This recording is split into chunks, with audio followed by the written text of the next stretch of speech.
Hey, welcome back here with Wrenching Mafia. Today, I'll be showing you guys how to replace a timing belt on a 2007 B70 Volvo 2.4 non-turbo.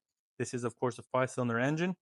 And, of course, I'll be showing you guys how to basically install this, what to look for, your timing marks, and basically the procedure how to replace this.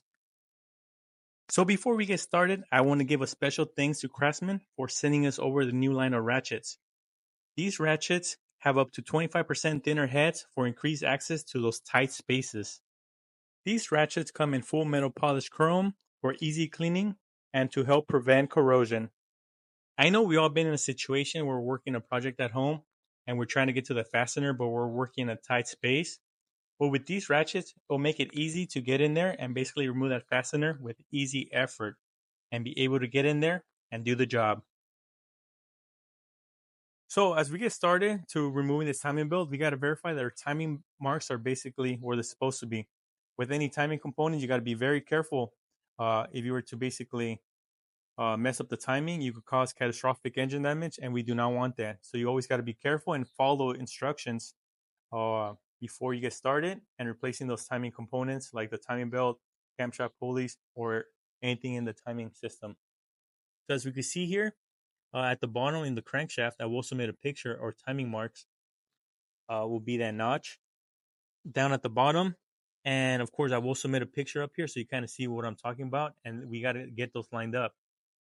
From there, on our camshafts, this is a VVT unit on a non-turbo. Uh, you have only on the intake side, and on turbo, you have both VVT. So once we remove the timing tensioner, we got to be very careful because these VVT units can move around, and we do not want that. Compared to this one, it could move, but it's easier to line up, and we don't have to worry about anything else. I did use some paint here. There are some notches, and if we install our upper timing cover, this notch lines up with that notch right there, and of course that notch back here will line up with the notch up there as well.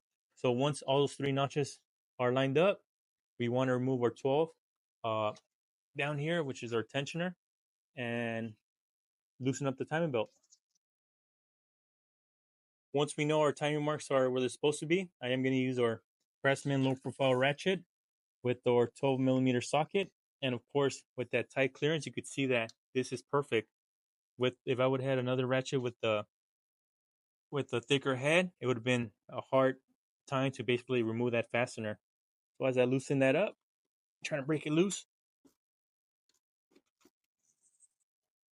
all I want to do next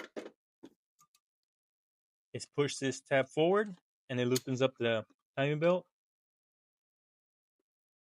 And then from there, I should be able to remove it. Might need two hands for that. So let me remove it. So once that's removed, I could just basically remove the timing belt. And we're going to make sure that nothing else moves.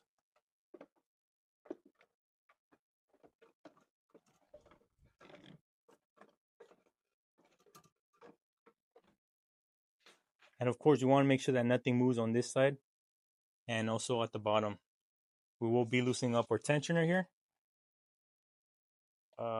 And we will be replacing these idlers as well, which these are 210s and that's a 12. So now that I have the components removed, the idler, we have easier access to see where the crank lining mark is. So that there's a notch here on the crank, and there's a little notch right there that we basically want to line up. So once that's lined up at the crank, we know that we're okay. That's where we want it to be when we remove and install the timing belt. So as we put our tensioner on the vehicle, what we want to do, of course, we're going to install it with our 12 millimeter bolt. So once you basically want to go tight and then loosen up about maybe half a turn where this could be moved. So you're basically going to adjust